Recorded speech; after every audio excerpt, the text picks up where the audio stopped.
Good morning, everybody. It's October 25th. I'm back from the dead, so to speak. Got sick on Wednesday, or started to get sick on Wednesday. Was feeling pretty bad Thursday, and by Friday, I was pretty much out of it.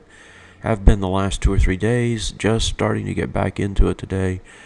I apologize for having been unavailable, but I don't get sick very often, and when it does hit me, sometimes it hits me hard, as it did this time. So thanks for the warm notes from those that you who did send some.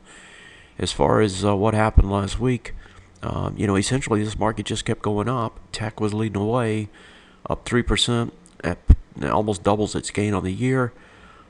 Russell really lagging, just barely got pulled higher, but tech was pulling everything higher. And the big move came Thursday, as you know. Monday through Wednesday couldn't hardly do anything. Thursday you got the big move up off Draghi, and then you had tech that afternoon, and that led everything on Friday. So, where does this put us? This big bounce just continues. We're right at the top of the resistance zone now, and so far the resistance has been futile.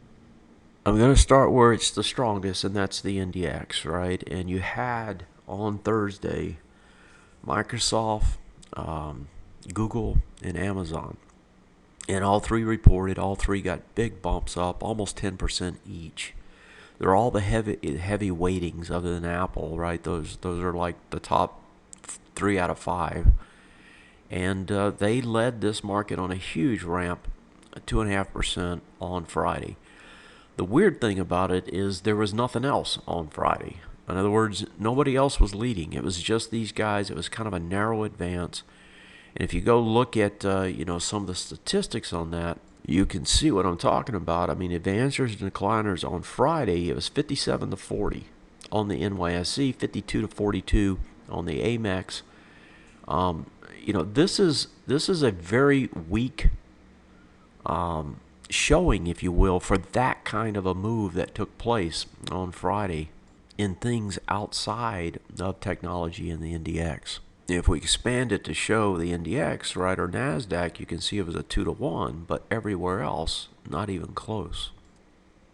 If you look at this on this time frame, of course, it looks that big. If you look at it on the weekly, though, this is where you see the real strength. You're over the breakdown bar, you're over that high, and you had volume as you did it. So there's no arguing with the strength in the tech sector. And finally, if we go to the monthly, that top was 43.64.70. You're at 46.24, and so you're like within 10 points of getting over the breakdown bars high on the monthly.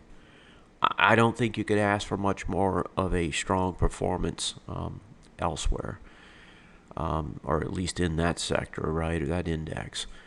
Last week I'd said that, it was possible the most bullish scenario would be that, and that's exactly what it did, right? It came back, and let me pull up the NASDAQ, and I'll just use it again, the NDX.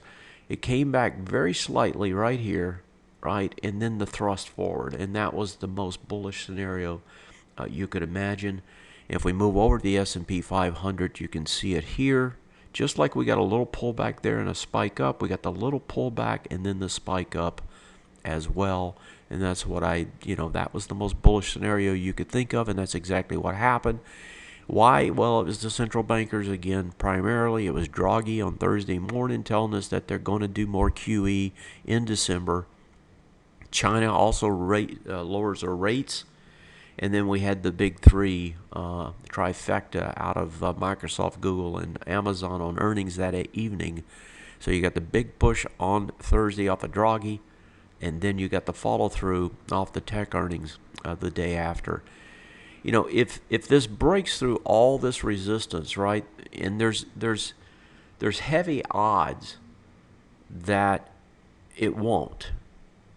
When it comes up, the way that it's come up, the odds are pretty heavy that it's not going to be able to break through them. In fact, they're about a 90%er. Yet, that push back up, for whatever reason, is telling us that, if it does break through here on this S&P 500, then what we're seeing is heavy odds being deflected and just thrown away.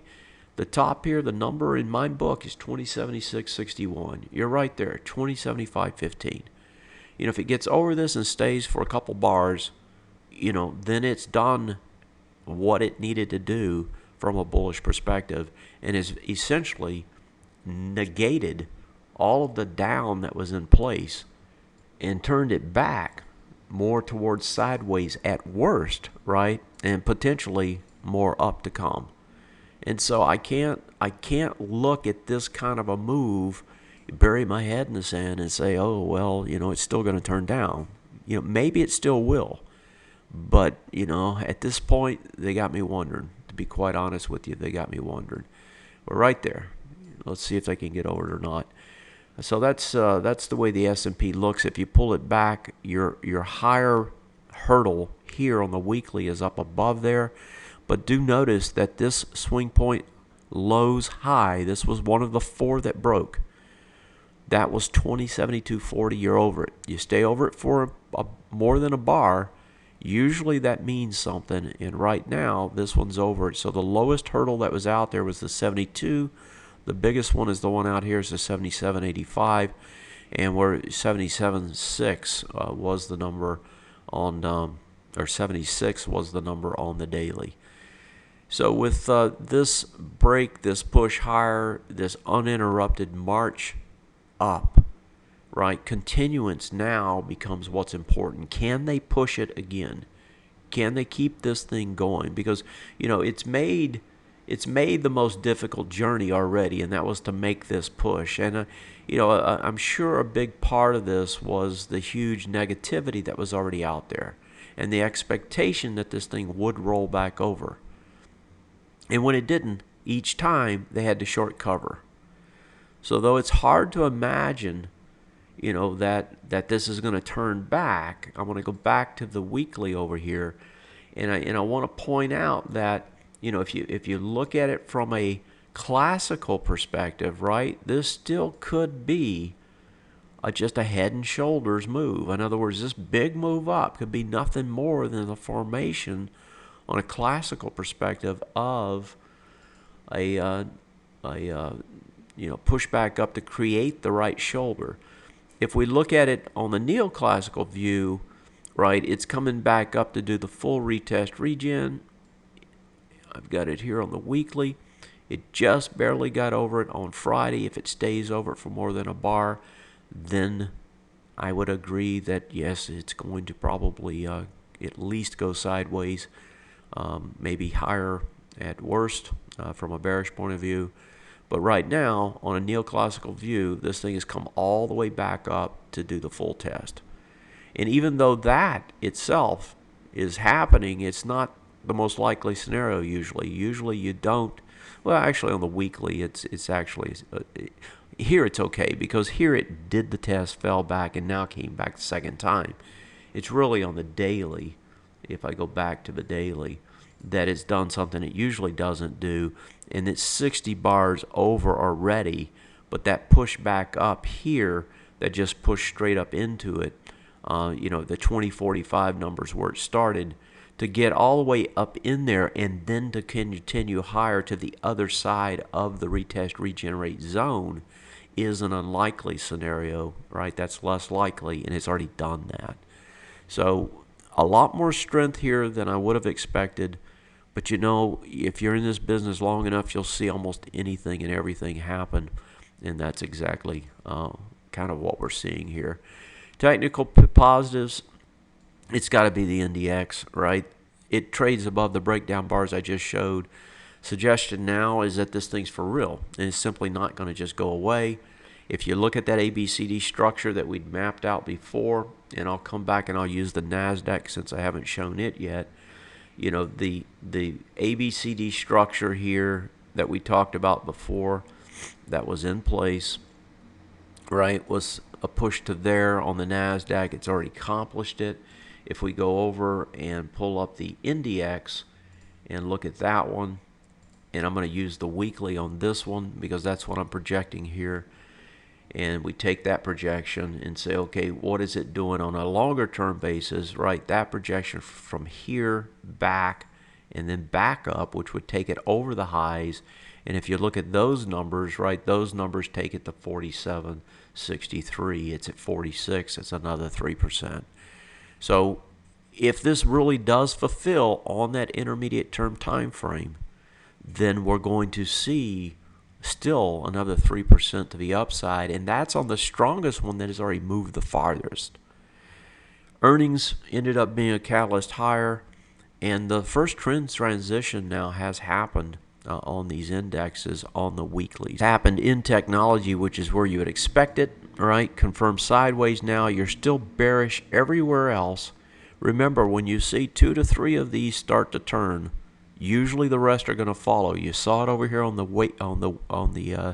daily time frames. You got 2 or 3 to turn, then the rest came.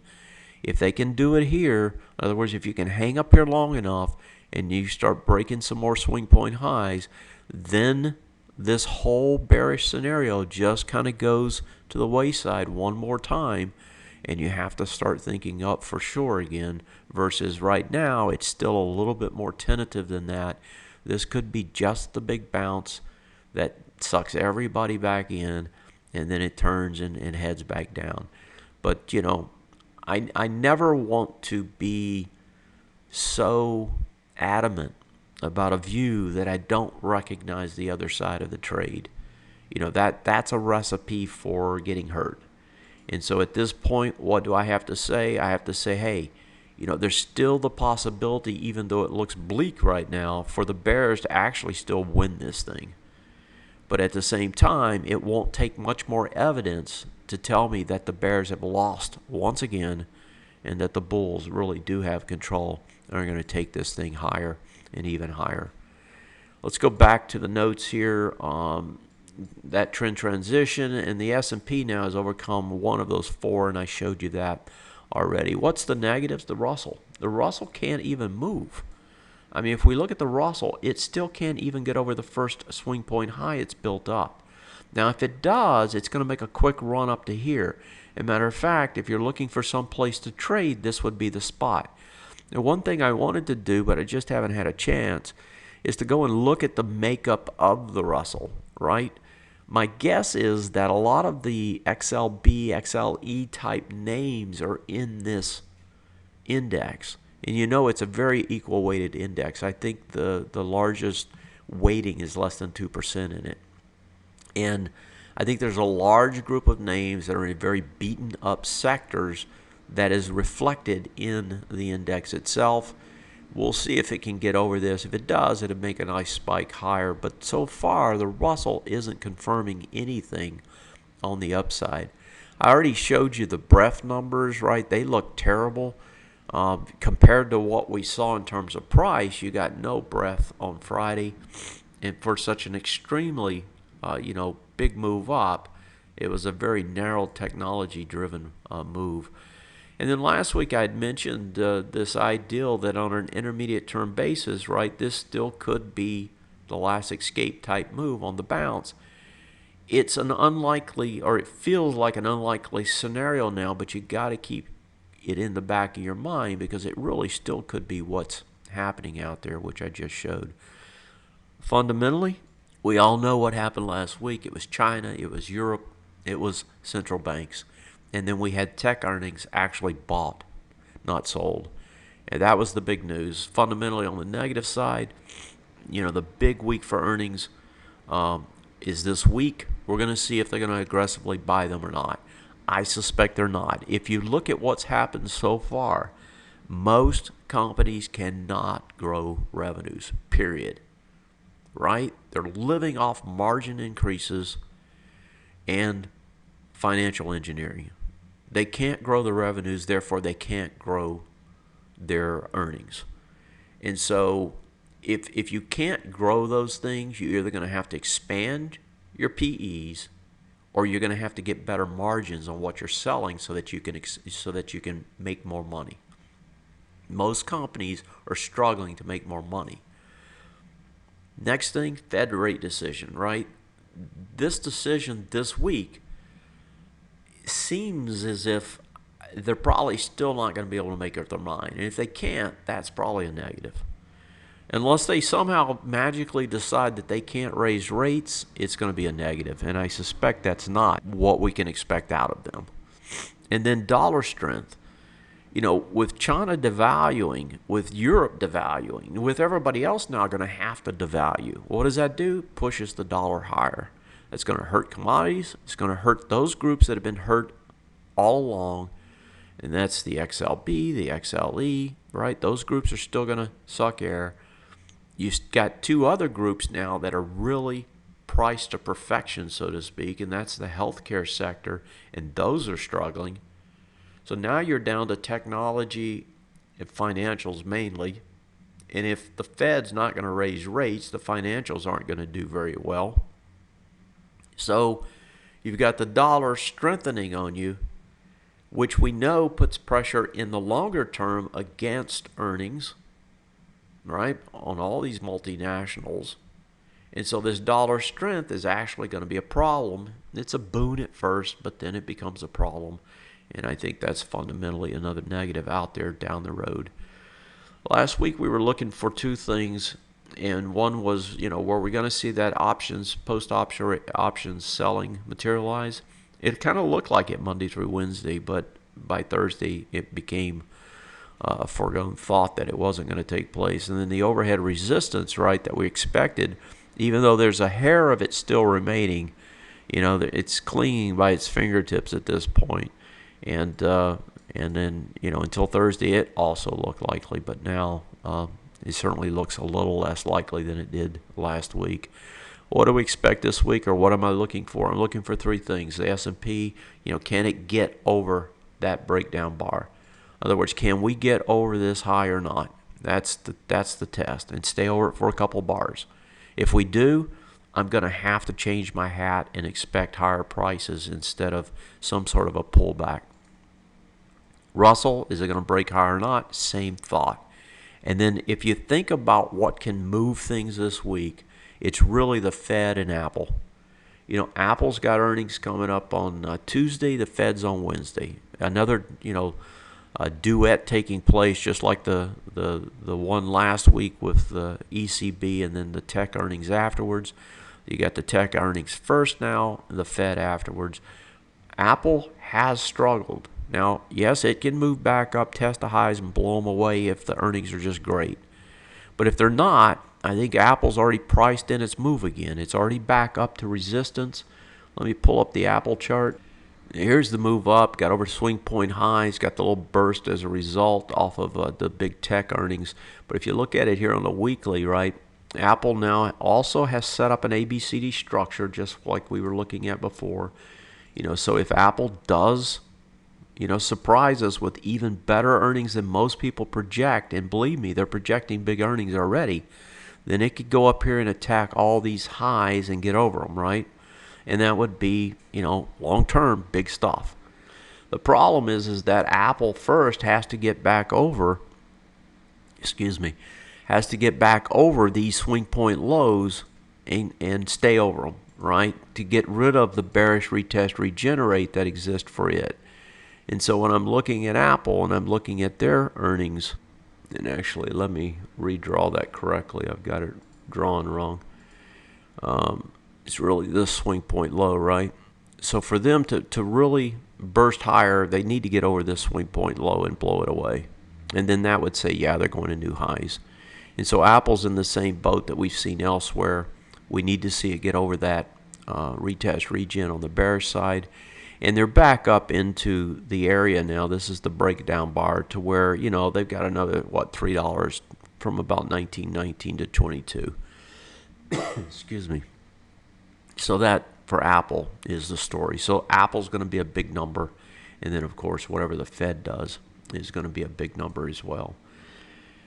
Okay, going back to the notes here. So, that's what we're looking at this week. This is going to tell the tape this week, what happens there. And then that's going to drive whatever probably takes place there. Economics, it's Fed and Apple. There's not much else going on, really. There's some numbers, but I think they're going to pale in importance to those two. If you trade long enough, you're going to see almost everything, things you wouldn't even expect to happen. And I wouldn't put this up there with, what I saw in 2008 with the crash, or even things I've seen over the past where we made huge runs, unexpected runs, and so forth. It is unexpected, though, and probably because it's unexpected is why it's so forceful. That's usually the way it is, right? You get the most forceful moves when most everybody is positioned wrong. And I'm sure, we've read about, how high the short interest is, the put options, and so forth. I'm sure that a lot of those are folding ship, bagging it, and closing those positions, taking losses. Although this failure on the bearish retest regen hasn't completely occurred, I mean, it's right at the edge, it still could push back down, and we still could get that push. In other words, we could get this huge run up and then see it totally reverse. I don't know if that's the high probability now. I think there is still a good probability that we're going to get some sort of a pullback as a result of that. But you've already got the NDX over the top, right? You've already got enough evidence that, probably it's more of a sideways chop that's coming, which is kind of what I expected. I just didn't expect it to happen in this strong of a form. I mean, I wasn't looking to see, an uninterrupted run that took us right back. If I put the S&P in here, an uninterrupted run that just took us straight up. That's not what I was thinking. I was thinking, yeah, we mill around, we pop up, we mill around, back and forth, a lot of that action. Well, maybe we're extreme on the other side now. I don't know. The tape will tell us. What we do know now is that we're at the edge, and if this is going to push this market back down, it's going to do it here. And if it's not, it's telling us a different story. So, what's the most likely scenario now? I suspect it's some sort of a disappointment off the Fed earnings, the Fed statement and the Apple earnings. It leads to some sort of a failure, pulls us back, and then we get a lot of chop. If it plays out that next, then the next push after that, right? And because you have to look at the calendar, right? This is the time of the year that most things do move higher, most of the time. This is the better part of the year, late October all the way through the end of the year. The Santa Claus rally, all of that business is when the market does its best. It's already made a big move. Chop around, make the next push up until the end of the year. And if you pull back enough, right, that next push, let's just draw some things out here and assume some stuff. If you pull back in here, your retest regen now if the swing point high is here. Let's say you just pull back in here and you test some more. And then you chop around into this area, or maybe a little bit lower into the end of the year. Then that kind of a scenario still has that big head and shoulders on the classical, still has the bearish retest regen potential, all that stuff still in play. And then you come into the new year and maybe things don't work out. That's possible. But right now, the real question is not what happens 2 months, it's what happens this week. I think this week is critical to anybody trading these markets in terms of how you're going to position the rest of the year. If it plays out that way, seasonal probabilities we just talked about. So that's pretty much my thoughts. As far as what happened last week, actually I forgot to update this. I'm a little out of it still here, so I'll just go down to these and I'll update this before I post the notes. Last week, we took off some positions. We actually entered a couple of them. BAM, which is BMW, which was fortunate. Campbell Soup finally got a nice big move. We're going to try to sell some of that. The GLD, DGZ, the ideal there is take off some as this thing comes back up. So, excuse me, if I look at DGZ, it's grinding back up. The swing point lows are here. That's the place to take off some on the way back up. Again, just keep working it, because what you're really doing here is you're working the short side to keep your relative quote-unquote loss in the GLDI minimal while it produces all of the tax return benefits of dividends versus capital gains. So that's that trade. Still doing well, actually. Pan W, this something is wrong with this stock. I don't think it's this stock. I think it's just the sector. But it just can't move, and it keeps getting dragged back. It's into this bar. It's not where I wanted to see it, and it closes into the bar. So that low is, that high is 159.24. It closes at 159.20. If it doesn't turn next week, and I don't like the volume this week, if it doesn't turn next week, we're just going to have to jettison it for now. It's just not going to work. And then moving down the list a little bit farther, of course, the euro now is finally, I've been holding this seemingly forever, waiting on the ECB to decide that they're going to do more QE. And now you get the big spike up. Pull this to a weekly, and you can see it's coming back into the swing point high. So it breaks a swing point high on the dailies and on the weeklies. That's a multiple break on multiple time frames. That tells us 2 to 3 bars extension on the longest time frame, which is this weekly, which tells me that what we want to do is buy more. And so I will try to buy more this week. And then moving down the list, ZLTQ earnings on, let me see, on Tuesday, I believe. Yeah, it's on Tuesday. And it's got a nice little formation here. Looks to me like it's going to try to break higher on earnings. And I wouldn't be surprised if you pull this back. This thing's just been treading water since the last earnings. And it looks to me like it still wants to go higher. Finally, Starbucks, just extremely strong. I wouldn't be surprised to see this sell off some on earnings because it has given nothing up now for months. If you pull it back and look at it here, so any kind of a sell-off back into a retest regen would be a buy. So that's that. Looking strong sectors, the ones that were strong last week still strong this week.